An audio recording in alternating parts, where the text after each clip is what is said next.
Colombia کے کچھ علاقوں میں لوگوں کو ان کے قومی شناختی کارڈ نمبر کے آخری ہندسے کی بنیاد پر باہر نکلنے کی اجازت ہے۔ مثال کے طور پر بارنکا برمیہا میں ایسے افراد جن کے شناختی کارڈ نمبر کے آخر پر 0, 7 یا 4 کا ہندسہ آتا ہے، وہ سوموار کے روز اپنے گھر سے باہر نکل سکتے ہیں، جبکہ وہ افراد جن کے شناختی کارڈ نمبر کے آخر پر 1, 8 یا 5 کا ہندسہ آتا ہے، منگل کے روز گھر سے باہر جا سکتے ہیں۔ قریب موجود بولیویا میں بھی یہی طریقہ اپنانے کی تجویز دی جا رہی ہے۔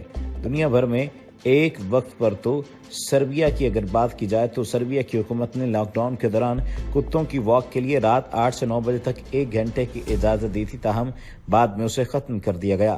جانوروں کے ایک ڈاکٹر کے مطابق شام کی سیر نہ کرنے کی وجہ سے بہت سے کتوں کی حالت خراب ہو سکتی ہے اور ان میں پیشاب کے مسائل اور گھروں میں بنیادی حفظان صحت کے مسائل بھی بڑھ سکتے ہیں۔ اس وجہ سے انہیں اجازت دی گئی تھی کہ 1 گھنٹہ تک واک کرنے کی اجازت دی جائے۔ بیلاروس کے صدر کی بات کی جائے تو ان کے مطابق بھی یہ پابندیاں اسی طرح سے لگائی جانے چاہیے۔ ساتھ ہی ساتھ انہوں نے اس موجودہ موذی وبا کی جانب رویے پر کافی لوگوں کے حیرت کا اظہار بھی کیا۔ اس تجویز کو کہ اس وائرس کا پھیلاؤ روکنے کے لیے ان کے ملک کو اقدامات کرنے کی ضرورت ہے، انہوں نے یہ کہہ کر مذاق میں اڑا دیا کہ انہیں وائرس اڑتا نظر نہیں آ رہا۔ ایک آئس ہاکی میچ کے دوران ایک ٹی وی رپورٹر سے بات کرتے ہوئے انہوں نے یہ دعویٰ بھی کیا کہ میچ میں شریک لوگ ٹھیک ہیں کیونکہ اسٹیڈیم میں موجود سردی کی وجہ سے وائرس نہیں پھیلے گا۔ اس بات کا کوئی ثبوت نہیں ہے کہ ایسا ہو سکتا ہے اور اس وائرس کو انسانی آنکھ سے نہیں دیکھا جا سکتا۔ بہت سے یورپی ممالک کے برعکس بیلاروس نے کھیلوں کی تقریبات پر کوئی پابندی عائد نہیں کی ہے۔ الیگزینڈر واضح طور پر یہ موقف اختیار کرتے ہیں کہ ان کو اگر کوئی پابندی عائد کرنا ہوگی تو وہ اپنی عوام کے مشورے کے ساتھ ہی اس پابندی کا اطلاع کریں گے۔ یاد رہے ان کا یہ بھی کہنا ہے کہ یہاں کوئی وائرس نہیں ہے، آپ نے انہیں ارد گرد اڑتے نہیں دیکھا، کیا آپ نے دیکھا ہے؟ میں بھی انہیں نہیں دیکھ سکتا۔ یہ فریج ہے، کھیل خاص طور پر برف، یہاں پر یہ فریج یہ بہترین اینٹی وائرل ہے۔ بیلاروس کے صدر کو شراب پیتے اور باقاعدگی سے سونا جاتے بھی دیکھا گیا ہے۔